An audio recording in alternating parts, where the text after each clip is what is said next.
Hey friends, today I'm going to put together a little something for my front door. It's time to start thinking about something kind of patriotic to carry me through June and July. Now, most of this stuff just come from my stash, and at the end here I will show you what I purchased at Walmart today. Now, this is just a wreath that I've recycled dozens of times. This wreath is probably 10 years old. It's just I usually tear everything off and redo it at least once or twice a year. This little America sign, this was something in my stash. I don't know where I got it. It's really just heavy chipboard. It looks like something probably from the Dollar Tree a few years ago, but you know, they have all these things in all the dollar stores. So if you can't find this exact one, there will be something very similar, like God Bless America or something. There'll be some kind of little patriotic sign you could use.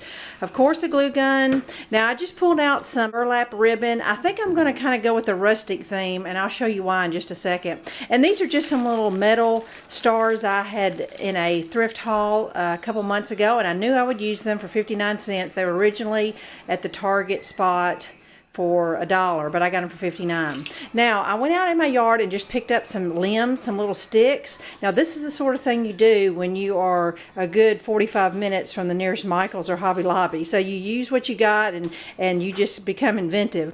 Now, what I'm going to do is I had some of this metallic silver spray paint, and I'm just going to spray paint these twigs, and that will add to my little floral whatever I put on the wreath. Picked these up at Walmart today, and what I loved about them is they weren't red, white, and blue. They were red, blue, and cream. I thought it kind of give a little more rustic look, not your typical red, white, and blue. And then when I got home, I realized my little sign was also cream and not bright white. So I just thought by using the burlap, it would kind of tone it down and give it just a little more rustic look. And I went ahead and found this at Walmart clearance today too. It was just some kind of iridescent cream sheery wire ribbon that I could use somehow. So I do have 3 for the floral bush and $1.50. So I have $4.50 spent today, and the rest of it is from my stash. What I need to do now is go outside, and I'm going to spray paint my little twigs silver. In 30 minutes they'll be ready to use. Okay, I have my limbs spread out here, and I painted the front and the back, and then I also picked them up in my fingers and kind of twirled them and spray painted them all directions just so that they would be well covered. This takes about 15 minutes. Okay, well, my sticks are drying. I went ahead and wrapped my burlap around my wreath and secured it with hot glue. That's simple enough. Okay, I went ahead and prepared my flowers. The first thing I usually do when I'm working with one of those little floral bushes is what it's called, is I rip off all the leaves first and lay them all out so I know how many I've got to work with. And then I just usually cut the stems down to 3 or 4 inches, especially on a grapevine wreath, because I'm usually sticking them in there. I use just a little bit of glue, and then you wedge them into a grapevine wreath.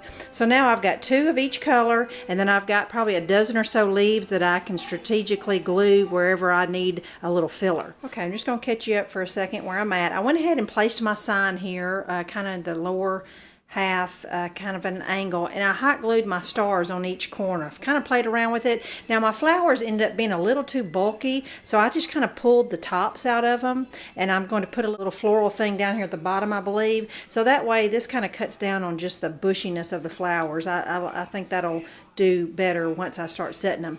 Okay, I got my sticks in and they are dry, and I want to go ahead and show you that I'm going to make a big bow at the top of the wreath, and I'm just going to double up what I have left of the burlap, lay this sheer over the burlap. I like the way that looks. You can still see the burlap through it, and it kind of softens it up, and it just gives a little different look than what I wrapped around there. So I'm going to go ahead and do about a 6 loop bow. Put it at the top. Just did 3 loops on each side and a center loop. And if I can find the video, it's been a couple months ago, I did a quick little tutorial when I was doing a wreath on how I did these little bows. And I just took a piece of wire and I wired it on there, and I'll shape it up once the wreath gets hung up. But it's wired on there, that way I can manipulate it. And then the tails of my wreath are always just kind of fake. I do like this, just kind of fold it over in an angle, cut them on the corners like that, and then just hot glue my tails up under there some way, so it gives the illusion that it's a big bow with tails. So I want to show you that first, but I will put a link below if I can find the bow tutorial. It's in the middle of a video, but it's just real quick and real easy. Okay friends, I went ahead and just waited till the next morning because it was super late last night, but I went ahead and stuck it on my front door, and then this is the finished project. I think it turned out pretty cute. I really like the little silver sticks in there. It just adds something that kind of fireworks or sparkler like, just added a little something to it. I don't know, but the bow turned out pretty cute. I kind of like how I doubled that up. Just add a little different interest from what I wrapped around. But there you go. It cost me about less than $5 to make. Hope it inspires you in some way. Thanks for watching. Bye-bye.